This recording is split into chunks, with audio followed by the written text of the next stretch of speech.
First and foremost, I would love to recognize Taya Ryan and the members of Georgia Public Broadcasting who are here.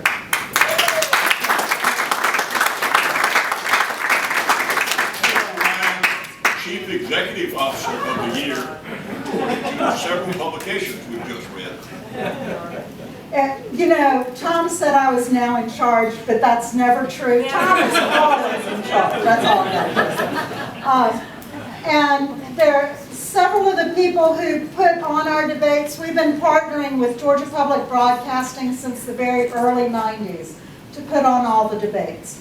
And we want to thank you for your support. Thank you. There's also the Atlanta Press Club Debate Committee. We have several members of the debate committee here. Could y'all please stand, my debate committee peoples?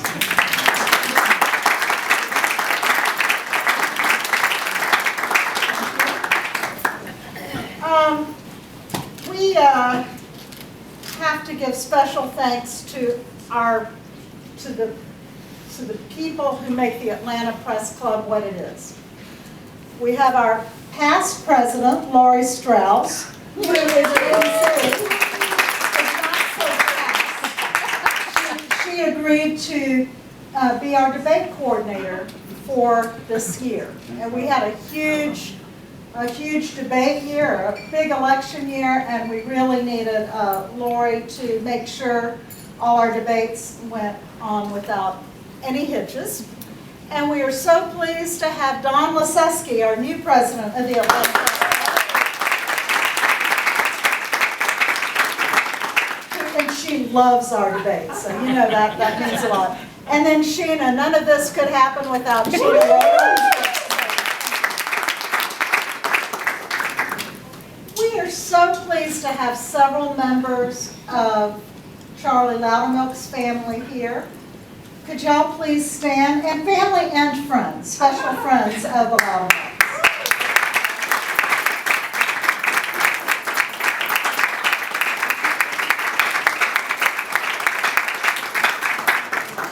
And we are delighted to have several members of Andy Young's family and friends of Andrew Young. Would y'all please stand?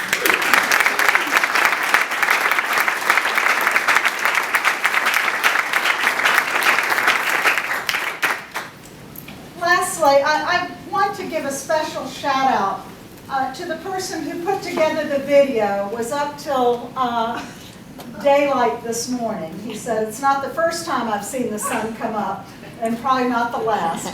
But that is Lance Russell of Stories of Atlanta, and he agreed to do this video for us in honor of both Charlie Loudermilk and Andrew Young.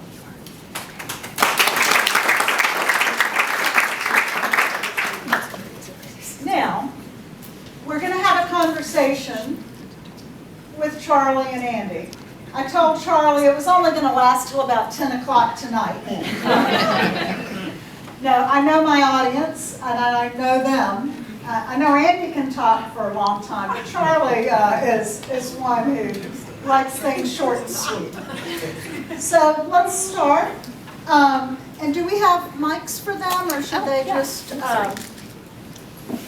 I think then, hey Harold, we have a part of Peachtree Road is now named after Harold Shepard. Hey Alana, how are you? Good to see you.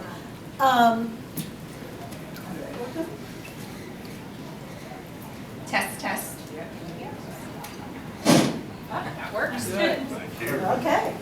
So why don't we start and just talk about how your friendship began? How did y'all get to know each other? I think Herman Russell brought me by Charlie's office when I was running for Congress. And he said, you are a Republican and you're a Democrat, but you all both believe in a lot of the same thing. And the truth of it was, at that time I was almost more of a Republican. Because when I first came to Atlanta, John Wesley Dobbs, Maynard Jackson's grandfather, said, now son, you've been up north and you could be a Democrat up there. But if Nixon, what was it? If Eisenhower is elected, we get to nominate the federal judges. And if Stevenson wins, Richard Russell gets to nominate him. Now, I don't know what you know about politics or the law, but here you better vote for Eisenhower. Also, I was pastoring a little church down on the Florida line, and Eisenhower used to come down there to play golf with Secretary Treasurer Humphreys. And so all my church members loved Eisenhower. So I came to Georgia as a Republican. That made me, and he's been more of a Democrat than he wants to admit. I just have to ask, did you vote for Eisenhower? Sure. But the other thing is, in New York, I voted for Rockefeller and Lindsay. And we had a way of saying that we have no permanent friends, no permanent enemies, only permanent interests. And so I've never been, well, partisanship it almost never works. And when I got to Congress, the first thing I did was go to the place where all the conservatives hung out. All the conservatives went to prayer breakfast. I went to prayer breakfast. Conservatives went to the gym, and they told dirty jokes in the cloakroom. And I always went where they were. and we had a good time. Because we met as people and not as parties. Charlie, how do you remember meeting Andy? Our industry had a problem, and it was investment tax credit problem. And Herman Russell was a good friend, and I was telling him about our problem. He said, well, Andy Young is over at his office. Said, come over, and I talked to Andy, and Andy knew something about it, and he said, you know, we liberal Democrats don't like investment credit, tax credit. But if the other people are getting it, you ought to get it also. And that was music to my ears. So when Andy... It turned out though that I became a real believer in investment tax credits because everything in Atlanta runs on investment tax credits. The airport is tax-exempt municipal bonds. That's another way of saying investment tax credits. The dome. In fact, this is one thing I get mad with the newspapers about. They don't understand that we are not spending, when the city is growing, it's not spending, for the most part, taxpayer money. They sued us and they dragged us through all kinds of things about the Olympics, but we didn't use any taxpayer money in the Olympics. And it was a waste of time. And so sometimes I can agree with you, President, on the press, but it wasn't just him. It was Ivan Allen, who told me that the first time I met him, he said, Jack Tarver and I have been friends all our lives and our wives play bridge together. But I cannot get a decent story out of the so-and-so unless I go over there and sit down with the editorial board and then I have to come back here and I have to invite all the city press to come in here, and then I explain it to them again and again, and half the time they still don't get it right. But he said, you cannot run a city if the newspapers don't understand what you're trying to do. They don't have to agree with you, they don't have to like you, but they have to understand what you're trying to do. So, Charlie, when Andy decided to run for mayor, you were really the only white businessman to go out and support him. Can you talk about what that experience was like? And I know you had parts that you wanted to add into that. Now, where did I start with this? I learned a long time ago not to tell you. Andy came over. Andy came to my office and said that he wanted to run for mayor, and if Herman Russell would also agree, he's going to run for mayor. And I walked into the elevator and said, this city is way apart from the business community and the other group, and said, if we put, I'm gonna support the person for mayor that will put the two factors together. And Andy came back, and I talked about half an hour. Now he did it, and Andy came back and says, I want to do what you were saying, put the two groups together, and if that's true, I'll support you. Well,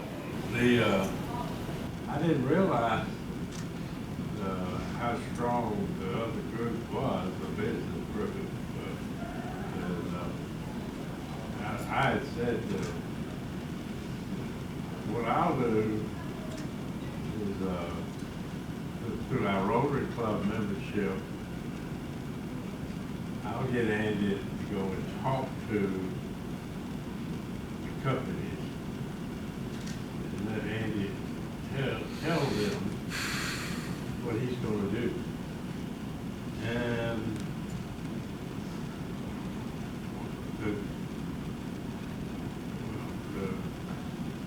the president of the largest bank. Trust Company Bank at that time, right? Yeah. Oh, I'm sorry. Anyway, I said that going into the Rotary Club, I was going to support Andy Young, and he said, sit down. You cannot do that. Well, I banked with him, and I was a little upset about that. But anyway, he said, you can't do that. You can't do that. And I said, well, I am, because I've already committed. And I hope we continue our relationship. And so anyway, I had Andy to go to talk to him. And I've heard Andy speak so many times, and he's phenomenal. Everybody knows that. But finally, Bob Strickland said, okay, I'll get my group together. And he got his group together. And Andy came in and started talking about making Atlanta an international city. And that isn't what they wanted to hear. They wanted to hear what are you going to do about garbage and what are you going to do about the police force. And what he was saying then came about recently, but they didn't realize that. And back then, when people would run for mayor, the largest companies in Atlanta would support both. But one quite a bit more than the other.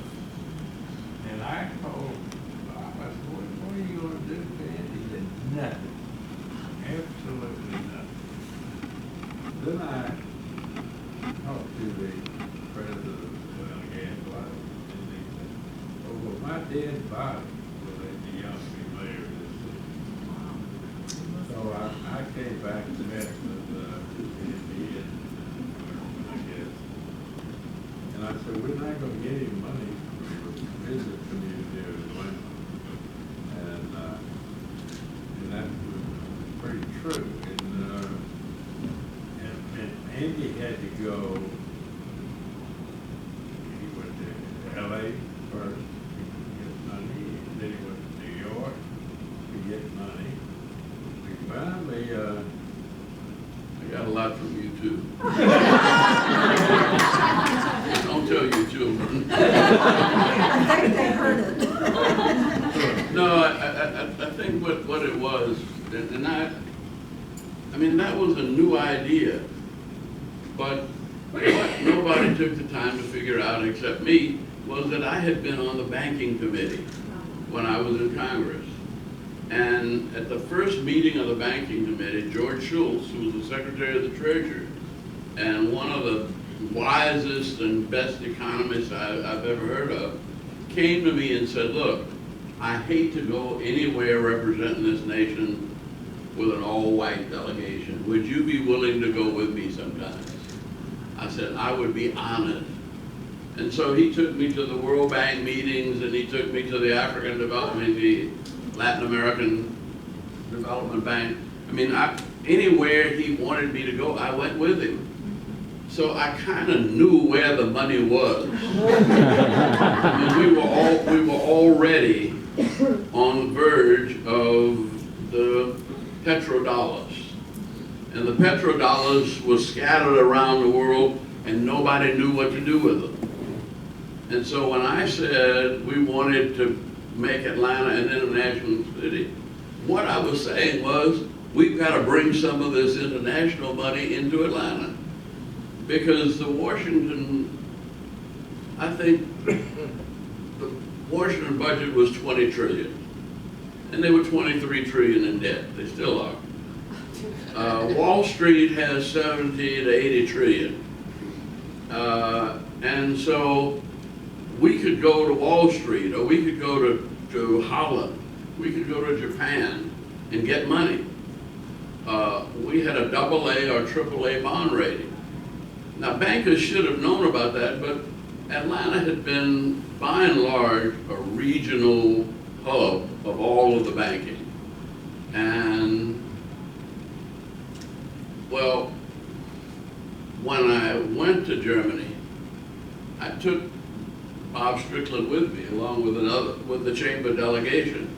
And we made presentations to German companies that you cannot be in business in the 21st century if you're just in Europe.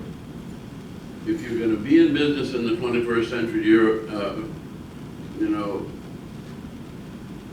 German companies are outproducing Europe. Europe cannot absorb what you can produce. Middle East can't use it. Africa can't use it.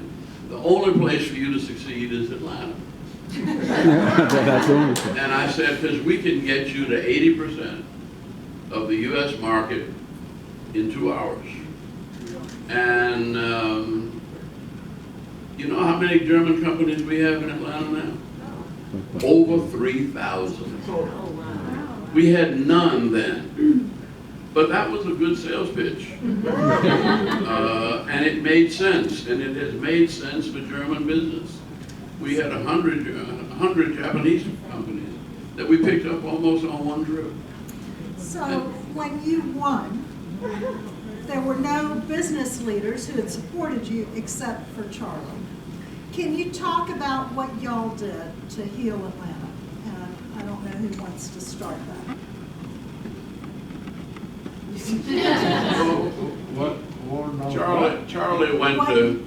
Charlie went to see Gazweta, or called Gazweta, Coca-Cola, and he said we need to get the business community together. And we got together on at the midnight sun, the top of John Portman's building. Merchandise mall.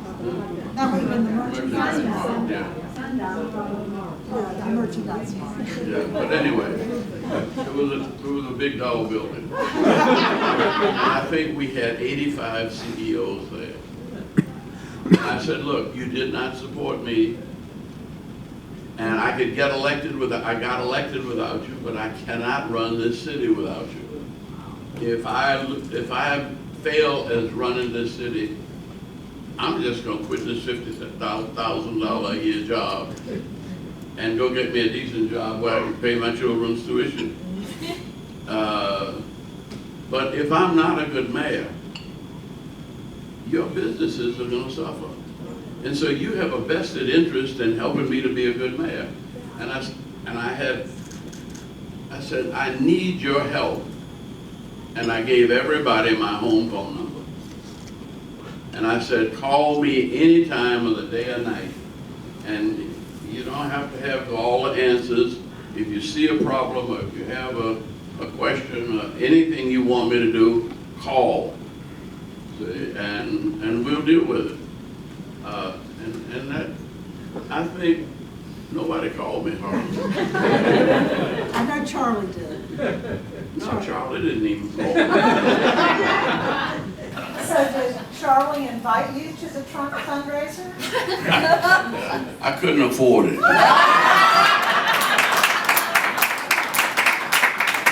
was a $35,000 entrance fee. That's more than I paid for my house.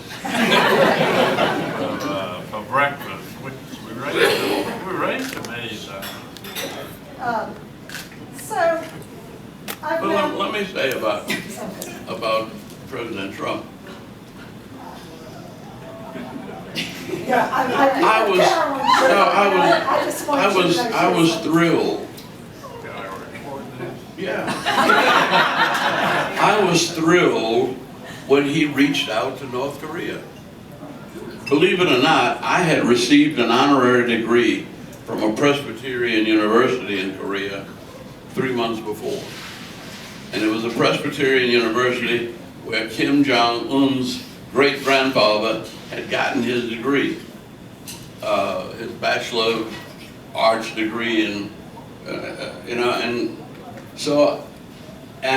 I spoke at the Korean Unification Committee, which was about 400 people, and about half of them said they were from North Korea.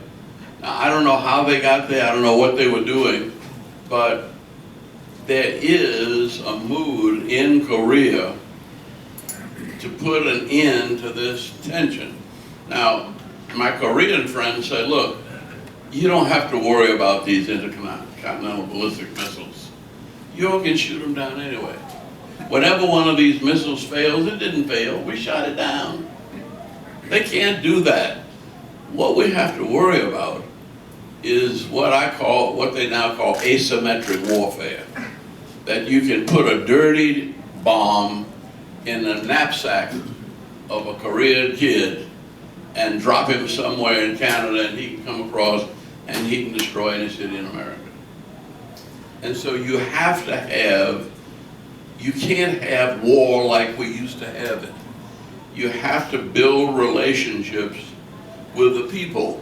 And I thought, whether he knew what he was doing or not, I don't know. But President Trump made a big impression on Asia and Korea.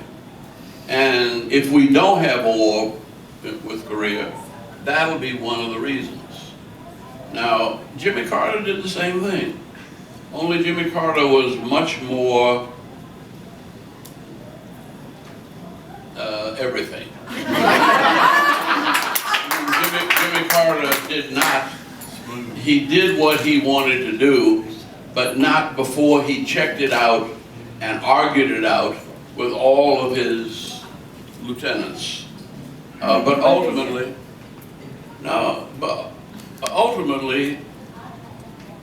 he knew what he wanted to do, and he was going to do it anyway. But he respected everybody in his cabinet, and he listened to them, and he answered them, and he, by and large, they didn't like him though. I mean, they didn't respect him because they thought of him as a peanut farmer. They didn't realize that he was a nuclear physicist that Admiral Rickover had picked out of 500 and some nuclear physicists. He picked Jimmy Carter #1 to be his deputy, and So Jimmy Carter knew more about the world than maybe any president we've had in my lifetime, anyway. And you know, but he respected the system, and he respected the Congress. I do want to be respectful of my promise to Charlie that we would keep this short and sweet. I have one last question. And you two have been there for each other for decades. And you've seen some of your closest friends pass away. You mentioned Herman Russell, John Portman. There's been a lot of change over the years. I remember going on international trade missions with both of y'all, whether it was Russia or Sweden or all the good times. But your friendship has remained intact. Given the political divisiveness that exists in our country today, what can we do to bring the kind of relationship that you two have forged and have that work in this country?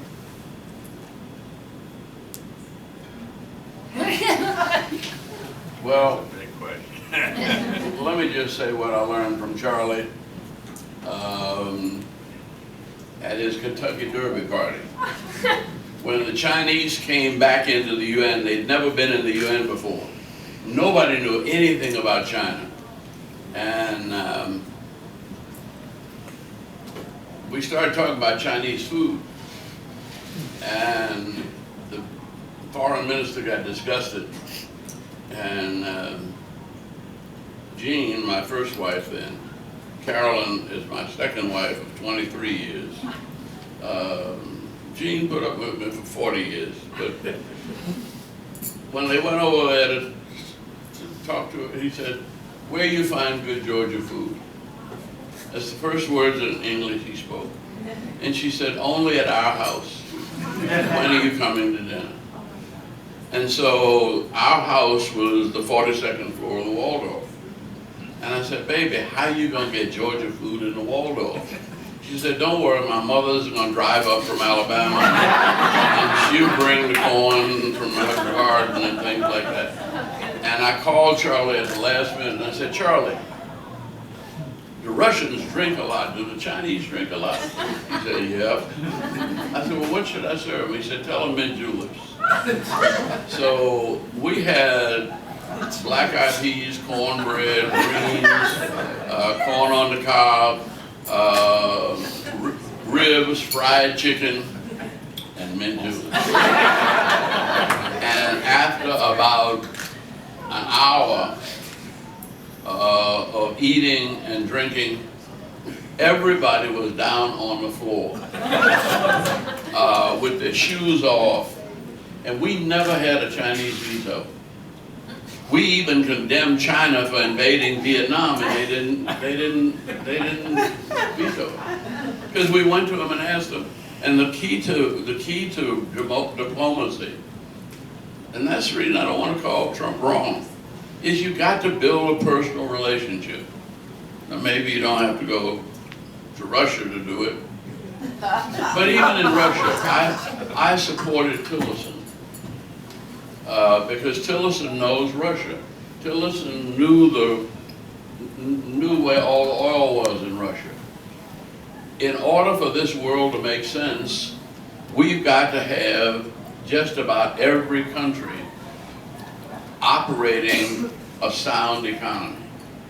If any one country is out of whack, it's going to spill over to other countries. And Roosevelt understood that, Truman understood that. Almost everybody, Jimmy Carter understood that. Everybody we've had understands that whether we like it or not, this is one world. And So what I'm hearing from you, Andy, that the way to bring everybody together is to serve them a lot of Southern food and mint juleps, right? Charlie, what is your thought? What can we do to bring? First thing, let me tell you, you went with us to Russia, Don't and you were forget. about 9 months pregnant. No, it's 6.5. We took our wives on this trip, and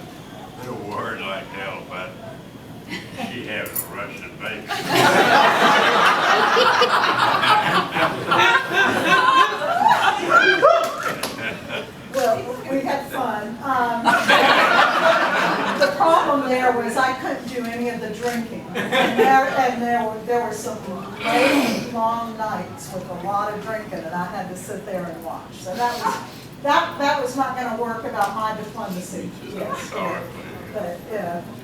but I'm still waiting to hear Charlie's advice on how we can bring our world together. Well, it's a very complicated thing, but yeah, I've said for years, that we will never have another shooting war.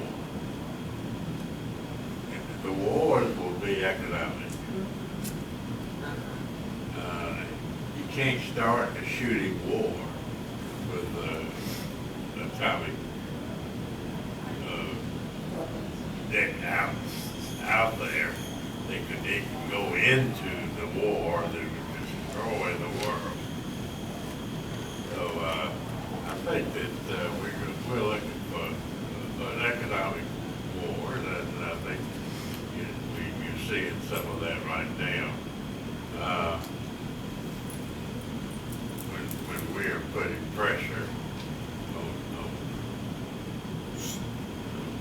on countries because with the economic, that's what we put the pressure, not firecrackers. Well, I just have to say, on a personal basis, your friendship has always been inspirational to me. And that's why I thought it would be wonderful to name the debate series after the two of you. Thank you for letting us use your name for the Loudermilk-Young.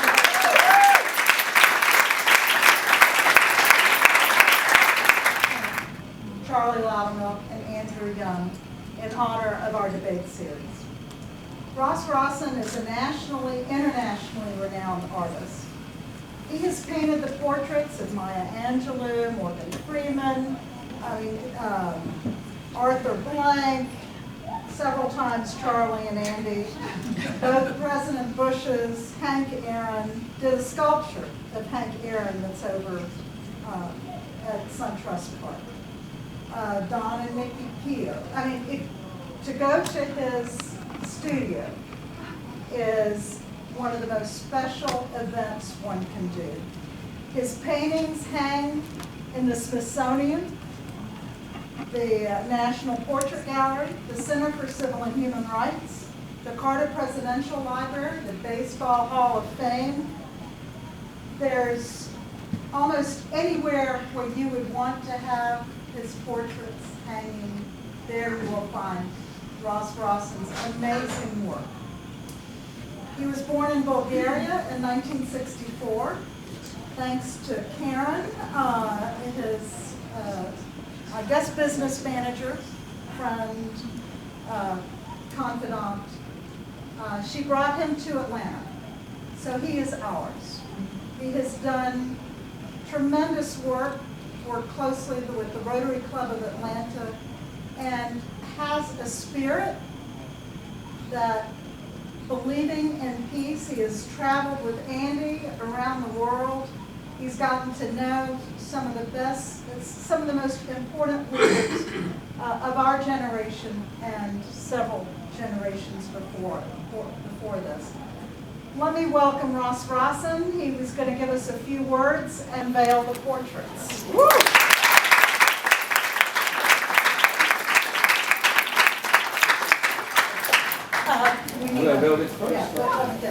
Should we unveil?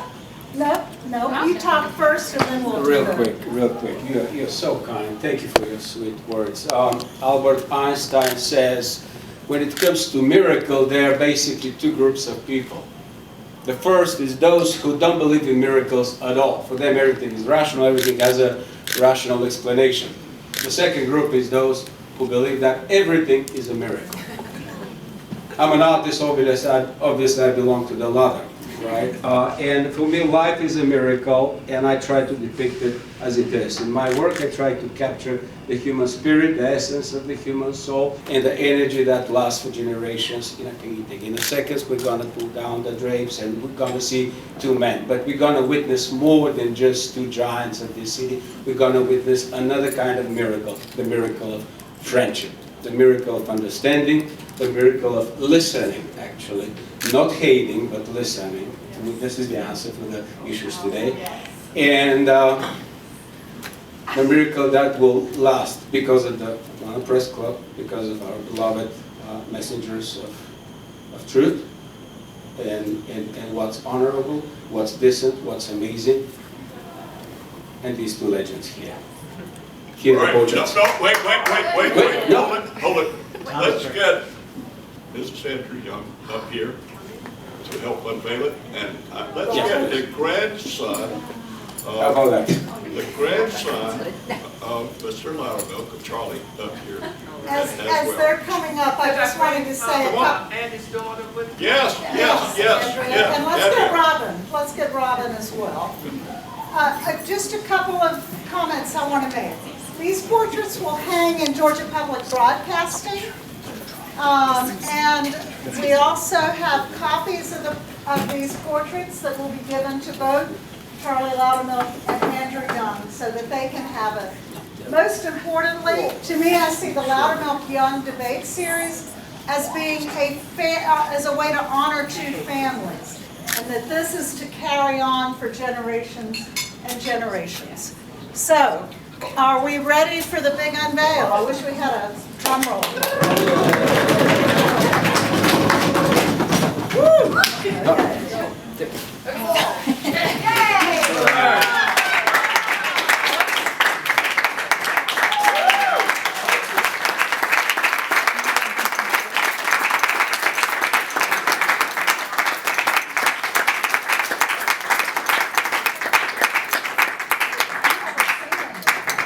You will notice that it has Charlie's mischievous smile. You can just see it.